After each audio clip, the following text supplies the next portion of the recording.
We have State Representative Abel who made his appearance today, and we're grateful that he did.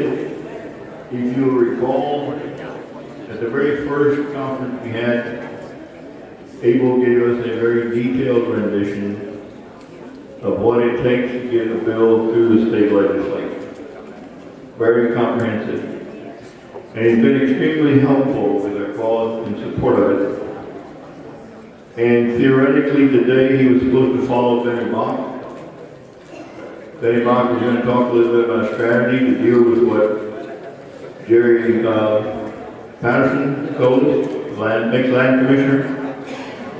So Abel is going to pick up theoretically where Benny would have left off.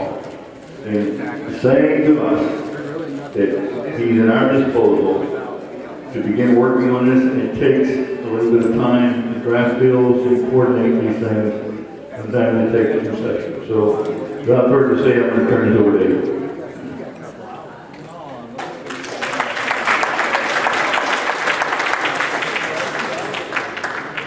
Thank you, Mr. Falcon. Good afternoon to all of you. How are you doing? Everybody's doing well. Good. I'm Abel, State Representative for District 34, which encompasses half of Corpus Christi and everything in the western part of Oasis County, Rocktown, Mission, Bristol, Aguadulce, Banquete, etc. So glad to be here with you. I am on my 5th term as a state representative. I currently serve as chair of the Criminal Jurisprudence Committee. I'm also a member of the Energy Resources Committee. So I understand a little bit more about the process than I did when I first got in there into the legislature. And to the extent that I can be of some benefit, either in helping strategize or letting you know how the process works, I'm at your disposal. Mr. Falcon knows how to get a hold of me via cell phone. I've passed out my card to some individuals, so feel free to reach out to us through them or directly to us. You can reach us here in Corpus Christi at our district office, or you can reach us at our capital office in Austin. We have with us today Jesus Moreno, who is our chief of staff here. He primarily offices out of Austin in the capital, but is here with us and try to be of some service to you in any way that we can. In the years past, the issue that's come to us in the land grants is about essentially how do we justify the wrongs that have been done in the past. And it depends on who you ask about how people believe that can be corrected. People sometimes are in search of those lands back under their names. Others are wishing financial, monetary reimbursement. And others want legislation passed so it's not forgotten. And so each one of those processes requires legislation to be filed. Anytime that the state is required to either make an apology or to reimburse individuals, it requires legislation. Texas, while it has a governor, the process by which it pays out funds is through the legislative branch, which starts in the House and is affirmed. Is that better? Is affirmed through the Senate. And so that process only occurs while the legislature is in session. In Texas, the legislative branch only meets every odd-numbered year. So we met this year in 2015. The next time that the legislature is scheduled to meet is January of 2017, and it only meets for 140 days. And so within those 140 days is when legislation is considered, worked through the process, and it either makes it through all the way to the end for the governor's consideration, or it dies somewhere along the process. The process is made to be diligent and cumbersome and thought-provoking, because there's only one bill under the Texas Constitution that is required to pass. That is a balanced budget. Every other bill that you see that becomes law is not required to become law. And I think this year there were over 6,000 bills that were filed. Maybe about a third of those actually made it all the way to the governor's desk of consideration. And of those 1,200, I think that made it, 41 were vetoed by the governor. And so that just gives you an idea as to how difficult it is to pass legislation. But legislation starts with an idea. much like that you have, and then it gets written into a document known as a bill, either a Senate bill or a House bill, and then it has to make its way through the process. And at the end of all of that, it either takes one legislation, 2 years, 2 legislative sessions, or in some cases, more than that. I'll give you an example. The no texting and driving. That has been filed, I think, for the last 3 or 4 legislative sessions, and to this day, it is not illegal to text and drive in a highway in Texas. Now, that's not to say that local jurisdictions like cities, for example, the city of Corpus Christi, has passed an ordinance that says you cannot text and drive. But the state per se has not taken a position on that issue, but legislation has been filed each legislative session for at least the last 4 legislative sessions. And so that gives you an idea as to what the process is like. Things that you might think are simple and easy and make common sense about what should be done doesn't always result in legislation becoming law. And so I share those thoughts with you just so that you understand that the process that you are embarking on or have embarked on is a long process, but it is one that if you are, if you believe in, which I know that all of you do, then you will remain persistent and determined and make sure that you exercise your rights to vote, because individuals that make decisions look upon the electorate to determine what is or isn't a priority for those individuals. And so if a large population in this room wants something done but doesn't vote, it's going to be thought that it's not a priority for the state. But if those that make decisions are elected by you that vote, and it is a priority of yours, well then it becomes a priority of others. Right. Because it is those that put you in office that are asking you to do something. But if you are not participating in the election process, it makes it that much more difficult. So, if you're not registered to vote, please register to vote and exercise your right to vote at every point that you can. This year, for example, raise your hand if you know that there is an election going on right now as we speak. See, some of you, most of you, right? So it's not for president, it's not for governor, it's not, for things like that, but it's constitutional amendments. But it's amendments like this that make a difference. Because let's say, for example, that the Constitution says that land grants are not to be paid out for anyone. Well, then it would be this type of election where the issues that you want changed would have to be changed in the Texas Constitution such that the proposition would still, remember, have to be an idea, it has to be passed as a bill, it has to become law, and then it gets submitted to you as a constitutional amendment. So each of these propositions that you see on the November 3rd ballot for 2015 started off with a bill.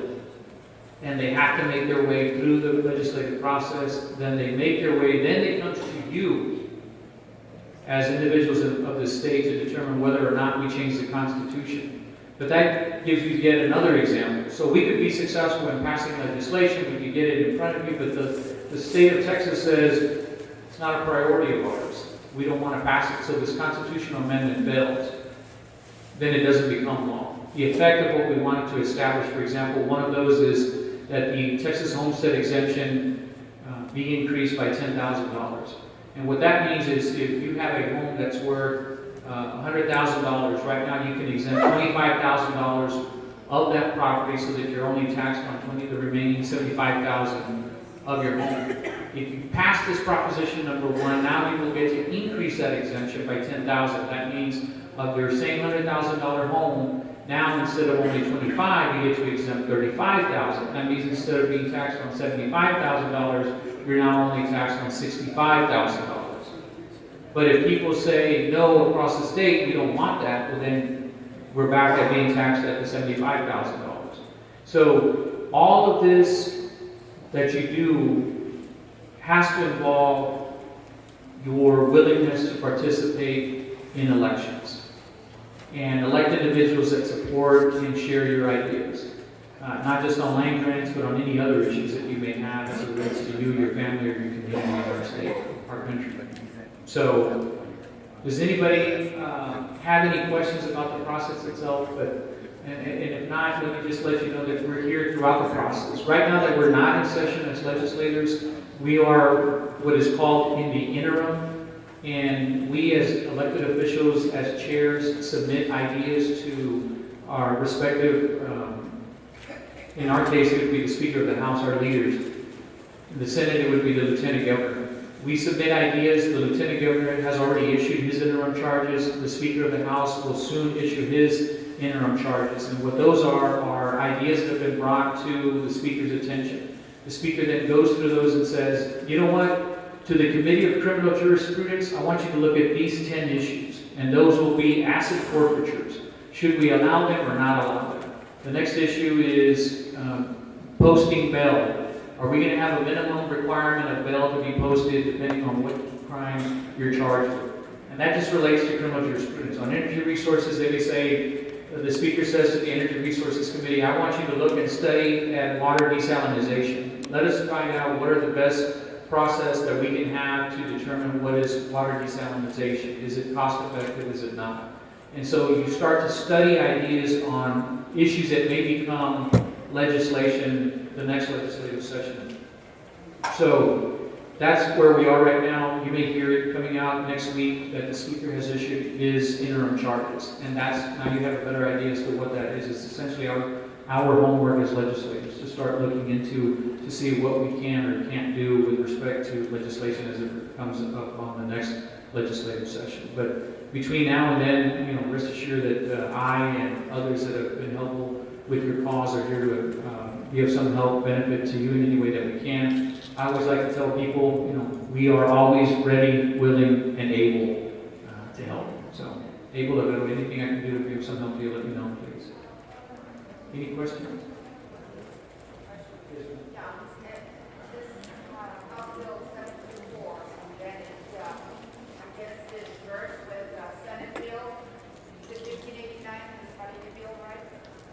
Which one? 724, then it was finalized with the Safarini bill, 1589 in the universe. Now, are you saying that when this money is sent to the controller's office, the legislature has to, we have to create another law, or has this been taken care of for this person of the funds? No, to my knowledge, I don't think anything has been done with disbursement of funds. So you have to create another bill? What you would have to do is essentially, it all depends on what authority has already been given to the agencies. If the agency has already been authorized to essentially issue funds or disperse funds as it relates to, and then it'll give the criteria. Those individuals that have established, so on and so forth. I'll give you an example. There was, even when you file a suit against the state, for example, some of you may or may not have heard of the State Supported Living Center. They called it the Fight Club. There were individuals that there were employees of the state that were forcing individuals that have disabilities, intellectual disabilities, to force them to fight. And they were videotaping these fights. Well, those families sued the state, and they were successful in reaching a settlement, but those monies do not get paid out unless a bill gets filed and it works its way through the process, and then it gets approved by the governor, and then those funds will get distributed. There is some authority that's through the Attorney General's office, for example, but there is some authority that the Attorney General's office has in general to help settle some disputes with individuals that sue the state, for example. But that goes within a certain amount of money that's there. But if you look at, and you could do a Google search, and I forget what that bill is called. You remember just? It's done every session. And what it is, it's a bill that allows for the state to pay those debts that it owes. And in some cases, it's been debt that's been existing for a long time, but the state hasn't paid those debts. But it's a bill that gets filed, and it gives you a laundry list, and you pull it up, it'll give you a laundry list of all the claims that have been made against the state. And so if it's not listed as a claim within that respective bill, then it wouldn't get paid.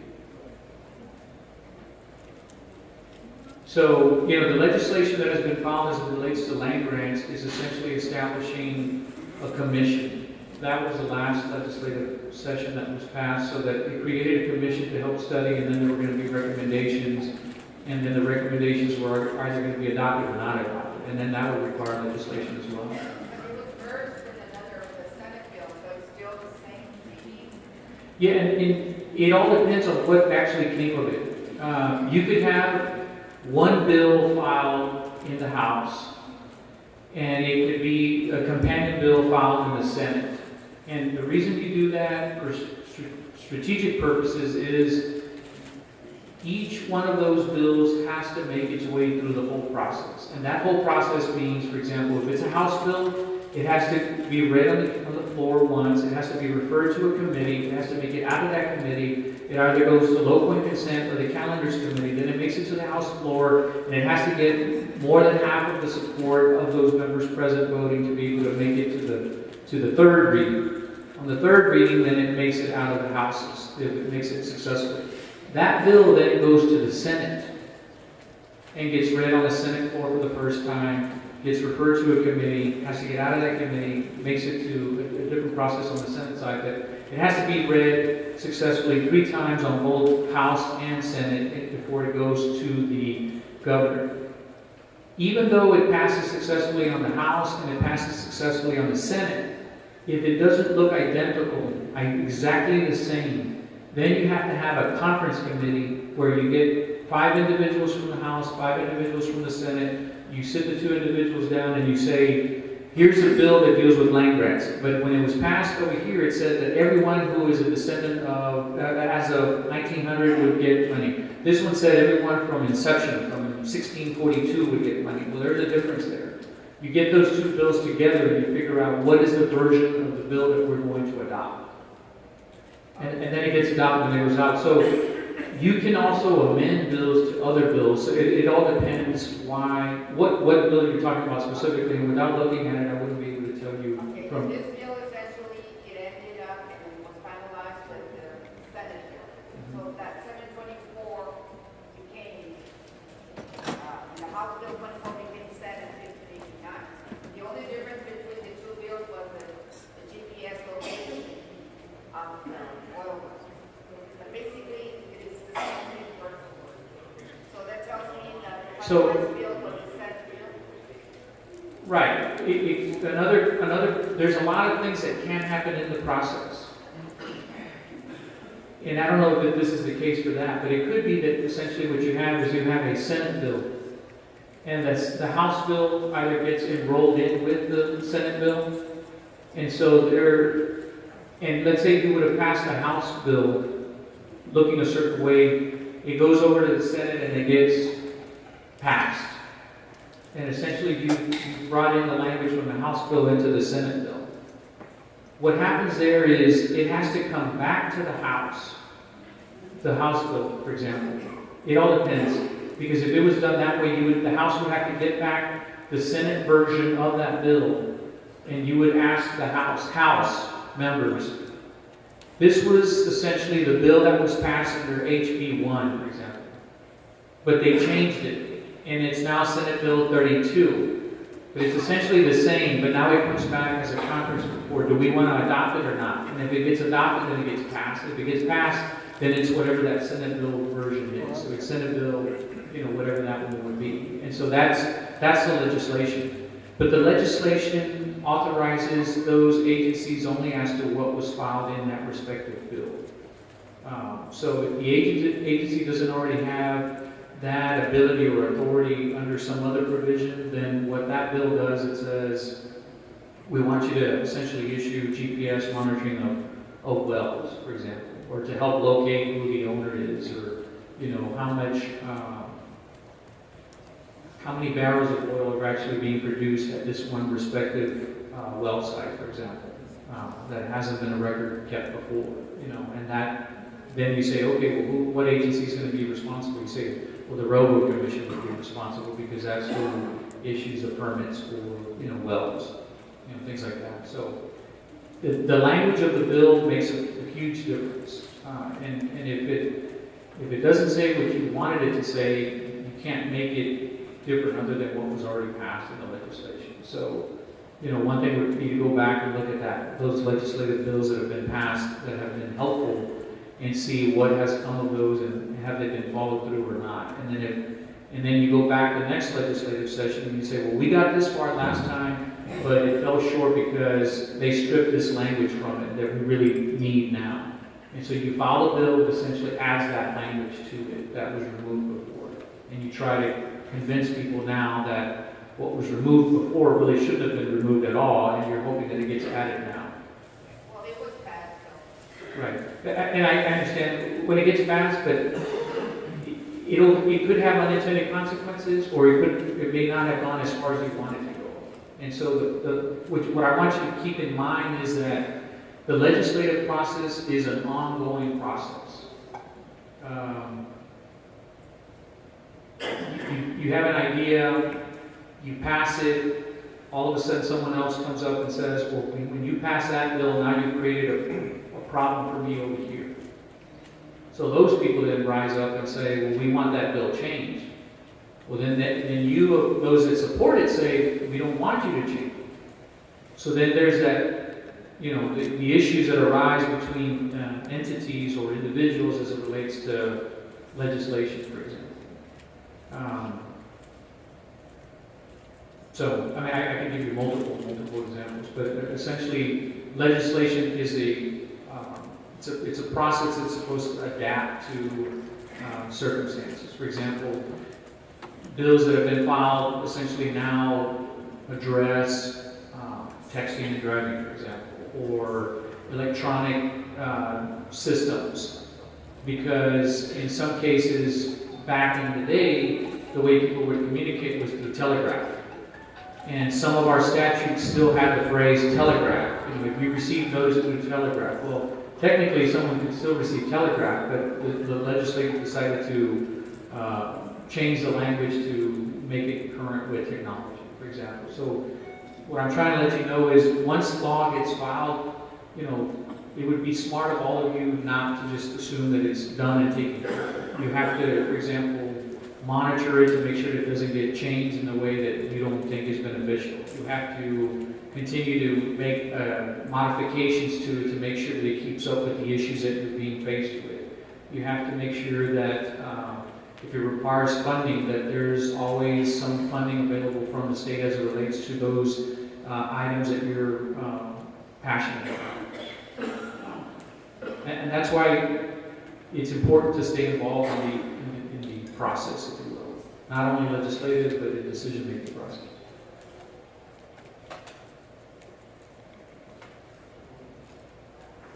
Yes, sir.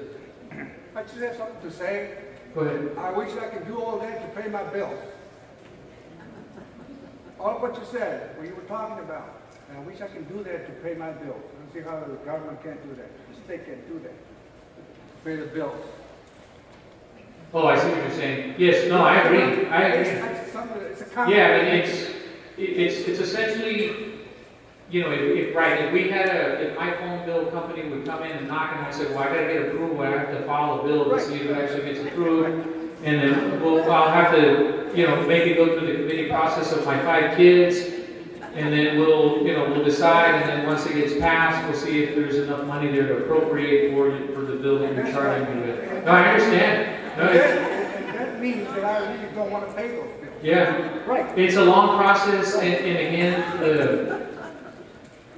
and I don't know that this is the justification for it, but the only bill that the Constitution requires to be passed is a balanced budget.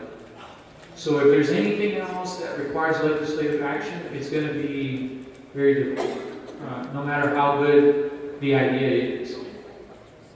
But I can't emphasize enough why it's important for, the fact that this room is filled as it is. If you can get more people filled, involved and expand and expand and expand, that makes a huge difference. Because now what was thought to be an idea of only one individual turns out to be a shared idea of 1 million people.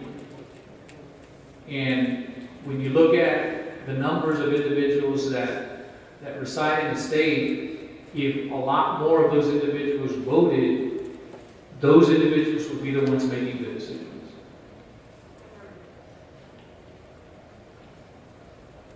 But thank you again. If I can get any help, let me know. Jesus and I are here to help in any way that we can. So, gracias. Thank you. My name is Abel Herrero, Herrero. Yeah.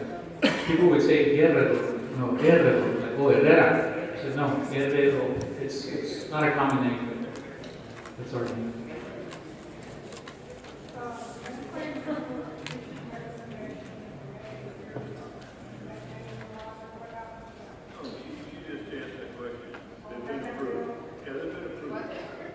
Yeah, they've been approved, so now it's, the recommendations are recommendations, and so now it requires someone to act on those recommendations. Just want to say a few words. You represented the county, the counties and surrounding counties. You do one hell of a representative. I appreciate your time. All right, welcome. Thank you so much.